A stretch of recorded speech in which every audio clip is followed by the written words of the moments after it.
ॐ नमो भगवते वासुदेवाय।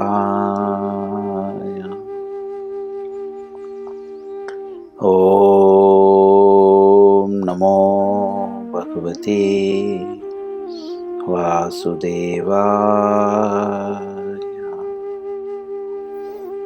ॐ नमो भगवते वासुदेवाय।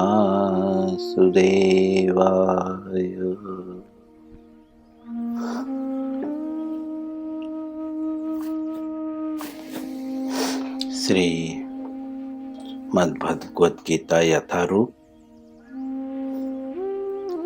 पुस्तक का नाम है। अध्याय जो है 10 है और श्लोक क्रमांक जो है 11 है। आज इस श्लोक का जो है तीसरा दिन है। क्योंकि आज इस श्लोक का तीसरा दिन है, इसीलिए हम श्लोक पढ़ेंगे 3 बार। उसके बाद शब्दार्थ ना पढ़ते हुए अनुवाद, और उसके बाद सीधा हम तात्पर्य में प्रवेश कर जाएंगे। सभी लोग मेरे पीछे श्लोकों को उच्चारण करने का प्रयत्न करें यथासंभव।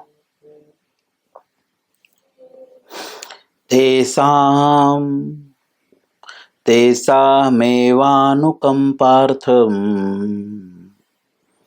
अहं ज्ञान जमतमः नाशयाम्यात्म भावस्थो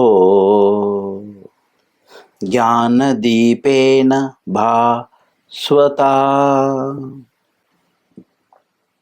पुनः तेषामेवानुकंपार्थम् अहं ज्ञान जमतमः नाशयाम्यात्म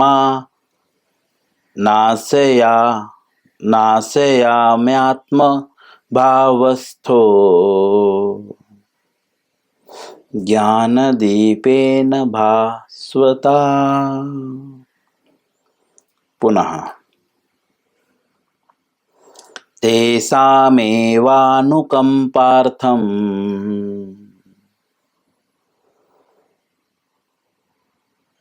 अहं ज्ञानं जमतमः नाशयाम्यात्मन भावस्थो ज्ञानदीपेन भास्वता। अनुवाद। मैं उन पर विशेष कृपा करने के हेतु उनके हृदय में वास करते हुए ज्ञान के प्रकाशमान दीप के द्वारा अज्ञानजन्य अंधकार को दूर करता हूँ। जैसा कि भगवान पिछले श्लोक में बता चुके हैं, हम ऑलरेडी इसे पढ़ ही रहे हैं। इस श्लोक के तात्पर्य को 2nd पैराग्राफ है। भगवान पिछले श्लोक में बता चुके हैं कि तेषां सततयुक्तानां भजतां प्रीतिपूर्वकं ददामि बुद्धि योगम तम येन मामुपयान्ति ते। जो प्रेम पूर्वक मेरी सेवा में जो है निरंतर लगे रहते हैं, भगवान की सेवा में, अन्यों की सेवा में नहीं, उन्हें मैं ज्ञान प्रदान करता हूँ, जिसके द्वारा जो है वे मुझ तक आ सकते हैं। उसी चीज को यहाँ पे क्लियर करते हैं कि मैं उन पर विशेष कृपा करता हूँ। किस पर? जो तेषाम सतत युक्तानाम, जो प्रेम पूर्वक भगवान की सेवा करते हैं। भगवान बोलते हैं उन पर मैं विशेष कृपा करता हूँ। वो विशेष कृपा है क्या? तो बोलते हैं मैं जो है उनके हृदय में वास करते हुए, समझे। वैसे तो भगवान परमात्मा के रूप में सबके हृदय में वास करते हैं, लेकिन विशेष कृपा का तात्पर्य वे स्वयं वास करते हैं। भगवान और परमात्मा में थोड़ी सी भिन्नता है, ठीक है। परमात्मा भगवान के अंश हैं, है ना। हमने जैसा पढ़ा है, भगवान से महाविष्णु, महाविष्णु से श्रीरुद्र, गर्भोदक साई विष्णु, गर्भोदक साई से श्रीरुद्रक साई विष्णु, और यह श्रीरुद्रक साई विष्णु जो है परमात्मा के रूप में प्रत्येक जीव के हृदय में वास करते हैं, ठीक है। जैसे हमारे बच्चे, उनके बच्चे, उनके बच्चे, इसी प्रकार से, ठीक है। तो भगवान और उनमें, परमात्मा में अंतर है थोड़ा, ठीक है। लेकिन यहाँ पे क्लियर करते हैं कि मैं जो है उन पे विशेष कृपा करता हूँ, जो मेरी सेवा और भक्ति में लगे रहते हैं प्रेम पूर्वक, लेकिन ठीक है। तो उनके हृदय में मैं स्वयं वास करता हूँ, समझे। और वे स्वयं क्यों आते हैं? बोलते हैं स्वयं वास करते हुए ज्ञान के प्रकाश दीप के द्वारा। ज्ञान का एग्जाम्पल एक दीप के द्वारा बता रहे हैं। जैसे दीप जलाने पे अंधकार दूर हो जाता है, उसी तरह से बोलते हैं कि ज्ञान के प्रकाश अर्थात दीप के द्वारा जो है मैं उनके अज्ञान जन्य अंधकार को दूर करता हूँ। अज्ञान मतलब जिनको नॉलेज नहीं है, कम पढ़े लिखे हैं, बोलते हैं उनके जो अज्ञानता है वह अंधकार को दूर करता हूँ। अर्थात जो उनका जीवन अंधकार पूर्ण है अज्ञानता के कारण, तो उनके जीवन का अंधकार मिटा देता हूँ, सब कुछ स्पष्ट कर देता हूँ। इसी चीज को श्रील प्रभुपाद जी तात्पर्य में समझाते हुए कहते हैं, और हमने पहले पैराग्राफ में थोड़ा सा समझा है। अब प्रभुपाद जी दूसरे पैराग्राफ में समझाते हुए कहते हैं कि आधुनिक दार्शनिकों का विचार है। भगवद गीता 10वां अध्याय श्लोक 11, तात्पर्य दूसरा पैराग्राफ। पहला पैराग्राफ हमने इसके पूर्व कंप्लीट किया था। जैसा कि मैंने कहा है, आज इस श्लोक का तीसरा दिन है ना। तो पहले दिन हमने अनुवाद पढ़ा, समझा, दूसरे दिन हमने तात्पर्य में प्रवेश किया और एक पैराग्राफ कंप्लीट किया। आज तीसरा दिन है, ठीक है। सो हम दूसरे पैराग्राफ में हैं। तो प्रभुपाद जी लिखते हैं जो आधुनिक दार्शनिकों का विचार है। आधुनिक मतलब आज के युग के, इस युग को आधुनिक कहते हैं, ठीक है। वर्तमान समय के युग के जो दार्शनिकों मतलब जो दर्शन शास्त्रों का अध्ययन करते हैं। कई सारे दर्शन शास्त्र हैं जो वैदिक शास्त्रों से संबंधित है। तो कहते हैं उनका क्या विचार है? आधुनिक मतलब आज के लोगों का जो आध्यात्मिकवादी हैं, जो वैदिक ज्ञान को समझने के लिए अनेकों दर्शन शास्त्र लिखते हैं, उनको समझने के लिए तो उनका क्या विचार है कि बिना विवेक के शुद्ध ज्ञान प्राप्त नहीं किया जा सकता। विवेक मतलब बुद्धि, बोलते ना इसको विवेक नहीं है, दिमाग नहीं है। बोलते हैं कि बिना विवेक के जो है शुद्ध मतलब जिसमें थोड़ी भी गंदगी ना हो, है? ये जल अशुद्ध है, अर्थात ये पानी में कुछ गड़बड़ है, कुछ मिलावट है, ठीक है। ये हिंदी जो है, हिंदी में सबसे उच्च भाषा है, इसीलिए यहाँ पे शुद्ध शब्द का प्रयोग करें। बोले शुद्ध ज्ञान प्राप्त नहीं किया जा सकता। ऐसा कौन सोचते हैं? जो आजकल के आधुनिक जो है दार्शनिक लोग हैं, जो धर्म के प्रचारक लोग हैं। ऐसे सब लोग नहीं, कुछ लोग ऐसा सोचते हैं। बट श्रील प्रभुपाद जी लिखते हैं, उनके लिए भगवान का उत्तर है। किसके लिए? जो ऐसे दार्शनिक हैं, जो लोग सोचते हैं कि बिना बुद्धि के जो है शुद्ध ज्ञान प्राप्त नहीं किया जा सकता। तो प्रभुपाद जी कहते हैं उनके लिए भगवान कहते हैं। क्या कहते हैं? उत्तर देते हैं। उन लोग को भगवान उत्तर देते हैं जो लोग शुद्ध भक्ति में रत हैं, भले ही वे पर्याप्त शिक्षित न हो। जैसा कि इस श्लोक में बताते हैं, उनके हृदय के अंधकार को मैं दूर करता हूं। बोलते हैं भले ही वो पर्याप्त शिक्षित ना हो।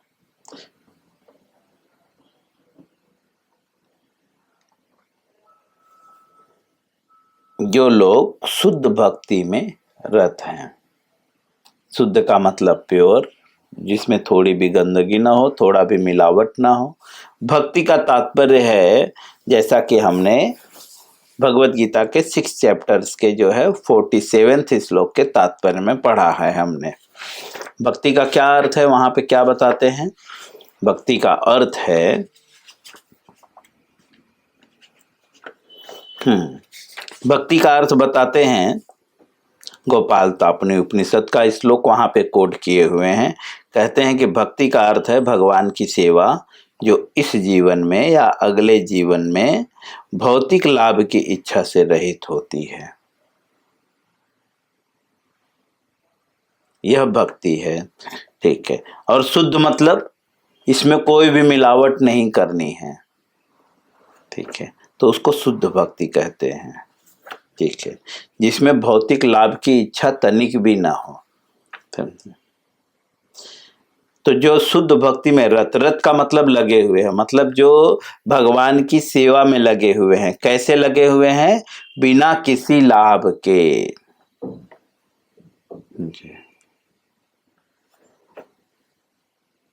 तो वे भले ही पर्याप्त शिक्षित ना हो। शिक्षित का मतलब पढ़े लिखे ना हो। अशिक्षित का मतलब जो है यहाँ पे बोल रहे हैं पर्याप्त शिक्षित ना हो। पर्याप्त का मतलब जितना जरूरी है उतना पढ़े लिखे ना हो, तथा वैदिक नियमों से पूर्णतः अवगत ना हो। वैदिक मतलब वेदों में जो नियम है उससे पूरी तरह से अवगत ना हो, अर्थात उन्हें पता ना हो कि वेदों में नियम क्या क्या हैं। जैसे हम आप सभी लोग, मुझे भी नहीं पता है वेदों में क्या क्या नियम है। तो भले ही हम पर्याप्त वेदों को नियम को पूर्णतः नहीं जानते हों, किंतु भगवान उनकी सहायता करते हैं। यहाँ पे करते ही हैं, बल दे रहे हैं। मतलब आप बिल्कुल चिंता मत करिए, भगवान आपकी सहायता करते ही हैं। समझे? हम कभी कभी किसी को बोलते हैं ना, कोई बोलता पक्का ना हेल्प करेगा। हाँ, मैं पक्का हेल्प करूंगा ही। वहां पे बल देते हैं, मतलब मैं पक्का करूंगा, उसमें कोई संशय मत करो। उसी तरह से प्रभुपाद जी लिखते हैं कि भगवान उसकी सहायता करते ही हैं, कोई संदेह नहीं। किसकी? जो वैदिक नियमों को अच्छे से भले ही नहीं जानता, भले ही पढ़ा लिखा ना हो, अच्छा से जितना पढ़ा लिखा होना चाहिए, जैसा कि आधुनिक युग के दार्शनिक सोचते हैं कि डॉक्टर पीएचडी, इसमें पीएचडी होना चाहिए, है ना। काशी में चले जाएंगे तो भगवत गीता पे पीएचडी, भागवतम पे पीएचडी, उपनिषदों पे पीएचडी। समझे? तो जब तक आप पीएचडी नहीं करेंगे तब तक उनको ऐसा लगता है कि आप शुद्ध ज्ञान को समझ ही नहीं सकते। तो यहाँ पे बोलते हैं इनडायरेक्टली कि भले ही किसी ने शास्त्रों में पीएचडी ना किया हो, क्योंकि उसके पास पर्याप्त ज्ञान नहीं है। पीएचडी के लिए पर्याप्त ज्ञान चाहिए। ठीक है, अगर हम मटेरियली समझे तो भगवान बोल रहे हैं भले ही वो दूसरी तीसरी चौथी पढ़ा लिखा हो, लेकिन उसकी मैं सहायता करता हूं, समझे। और जब भगवान सहायता करें तो किसी के पास कुछ कमी रहेगी क्या?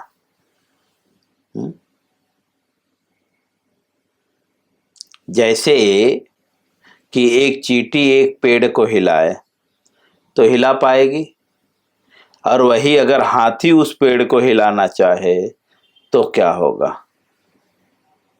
है ना, हिल जाएगा ना। तो उसी प्रकार से भगवान जिसकी सहायता करेंगे, तो भगवान आप जानते ही है ना, समस्त हाँ लोकों के मालिक हैं, भोक्ता राम यज्ञ तपसाम सर्वलोक महेश्वरम। जैसे कोई बहुत बड़ा आदमी आपको बोले मैं तुझे खाना दूंगा, तो क्या दाल चावल देगा क्या आपको? हाँ? उसके पास तो वो जब बैठता है खाने तो न जाने कितने प्रकार के व्यंजन बनते हैं, है ना। अरे हमारे राधा रास बिहारी के लिए जो है 56 भोग डेली लगते हैं। अगर राधा रास बिहारी बोले मैं तुझे खाने के लिए दूंगा, तो इसका मतलब वो 56 भोग आपको मिलेगा, है ना, स्वाभाविक। क्योंकि भगवान जो खाते हैं वही तो देंगे ना।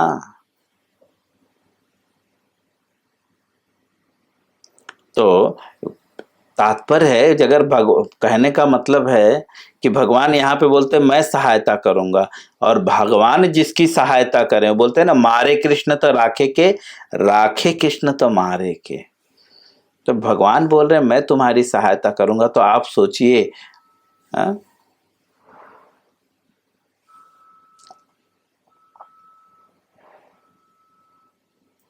सहायता क्षमता अनुसार की जाती है, और भगवान तो असीमित है, उनकी क्षमता का कोई और छोर नहीं है।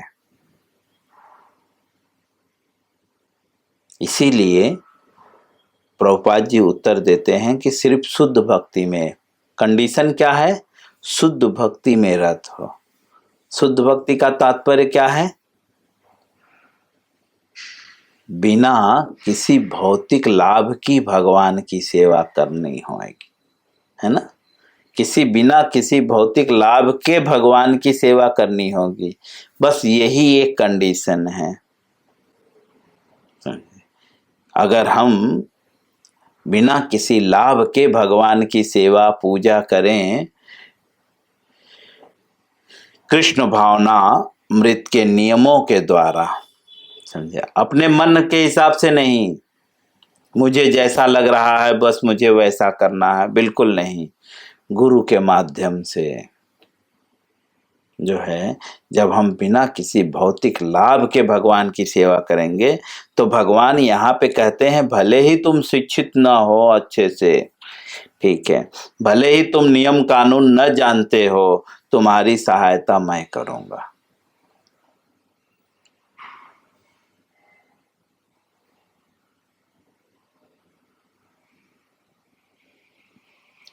जैसा कि इस श्लोक में बताया गया है, इस श्लोक में ये बात बताया गया है।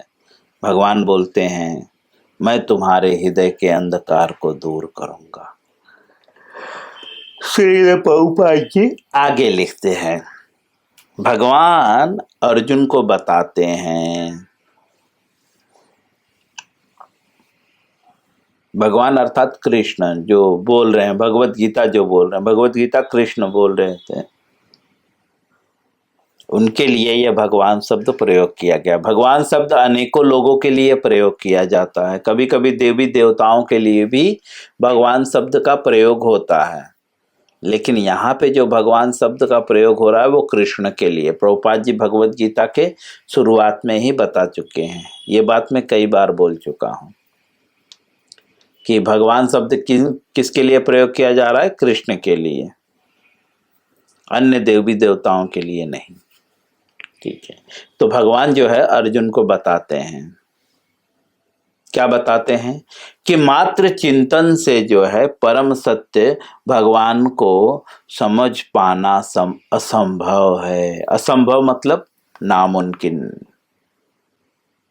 इम्पॉसिबल, इंग्लिश में इम्पॉसिबल है। क्या इम्पॉसिबल है? भगवान को समझ पाना।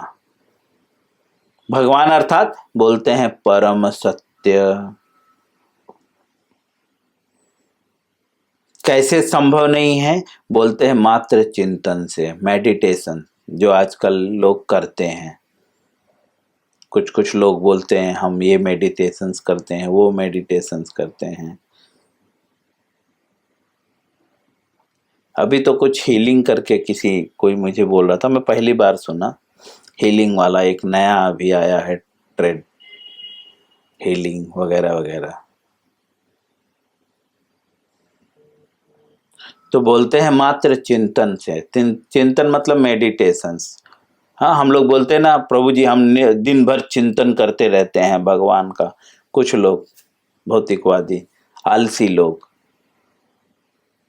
वो ये बहुत एग्जाम्पल देते हैं, प्रभु जी हम दिन भर चिंतन करते रहते हैं। उनको पूछो माला जप करते हैं? नहीं प्रभु जी माला जप नहीं करते, बट दिन भर भगवान का चिंतन करते रहते हैं। प्रभुपाद जी यहाँ पे कहते हैं कि चिंतन से जो है, वैसे तो इन लोग तो चिंतन करते नहीं है, फिलहाल जो लोग चिंतन करते भी हैं बोलते हैं उनके लिए भगवान को समझना असंभव है। ऐसा भगवान अर्जुन को बताते हैं। तो भगवान को कैसे समझा जा सकता है? आगे बताते क्यों नहीं समझना असंभव है? बोलते क्योंकि भगवान इतने महान हैं कि कोरे मानसिक प्रयास से उन्हें न तो जाना जा सकता है न ही प्राप्त किया जा सकता है। कोरा प्रयास मतलब खाली, कुछ काम धंधा नहीं, बस बैठ के चिंतन करते रहो।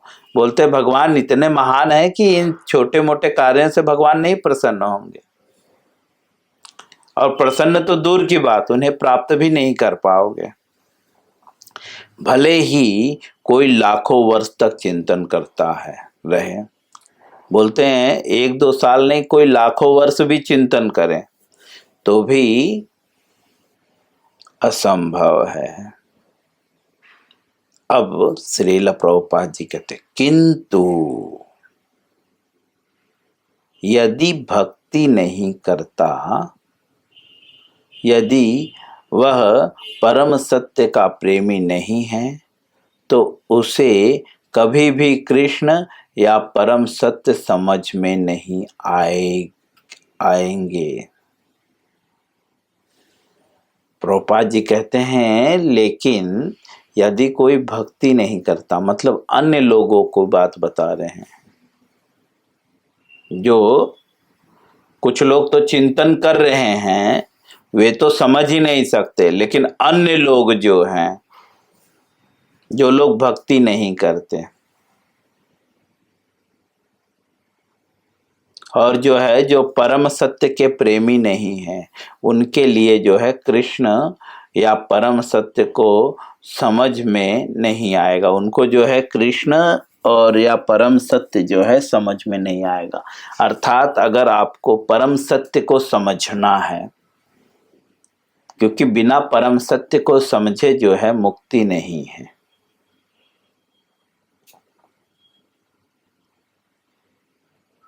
जब हम परम सत्य को समझ जाएंगे, जिस प्रकार से जब हमें पता रहता है, हम स्कूल में पढ़ते हैं जब, तो हमें पता रहता है कि आज टीचर मारेगी, तो टीचर जब मारती है तो बच्चा रोता नहीं है, उसको उतना दर्द का एहसास नहीं होता, क्योंकि उसे ज्ञान है, सत्य का ज्ञान है कि मुझे आज मार खाना है। उसी प्रकार से जब जीव को परम सत्य का ज्ञान हो जाता है तो वह समस्त प्रकार के दुखों से मुक्त हो जाता है।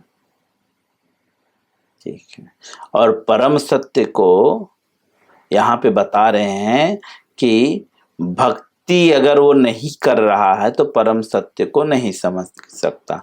अर्थात कोई सत्य को जानना चाहता है कि सत्य है क्या, तो उसको भक्ति करनी होगी। और क्या करना होगा? बोलते हैं प्रेम करना होगा। किससे? परम सत्य से। परम सत्य कौन है? तो ऊपर पैराग्राफ शुरू होते ही बताए हैं, भगवान को। भगवान परम सत्य है। ईश्वर परम कृष्ण सच्चिदानंद विग्रह। परम सत्य जो है भगवान है, कृष्ण है। अर्थात अगर कृष्ण को समझना है, जन्म कर्म चमे दिव्यम, भगवान के जन्म कर्म को समझना है। क्यों? क्योंकि भगवान बता चुके हैं इसके पूर्व ही, जन्म कर्म चमे दिव्यम मेव यो वेति तत्वतः त्यक्त्वा देहम पुनर्जन्मम नेति मामेति सो अर्जुन। हे अर्जुन, आप दोबारा जन्म नहीं लोगे। कब? बोलते हैं जन्म कर्म चमे दिव्यम, जो मेरे जन्म और कर्म को जान लेता है, अर्थात सत्य को समझ लेता है। लेकिन सत्य को समझने के लिए, अर्थात भगवान के लीलाओं को, ठीक है, भगवान के जन्म और कर्म को समझने के लिए सबसे पहला क्या करना होगा? बोलते हैं भक्ति करनी होगी।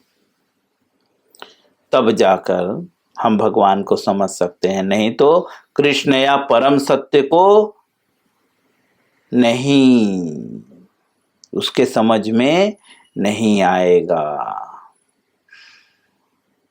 किसके समझ में नहीं आएगा? जो भक्ति नहीं करता और सत्य के प्रति प्रेम नहीं है। मैं यहीं पे विराम दूंगा, इसके आगे हम कल पढ़ेंगे। इससे आप सभी लोग का बहुत बहुत धन्यवाद। हरे कृष्णा।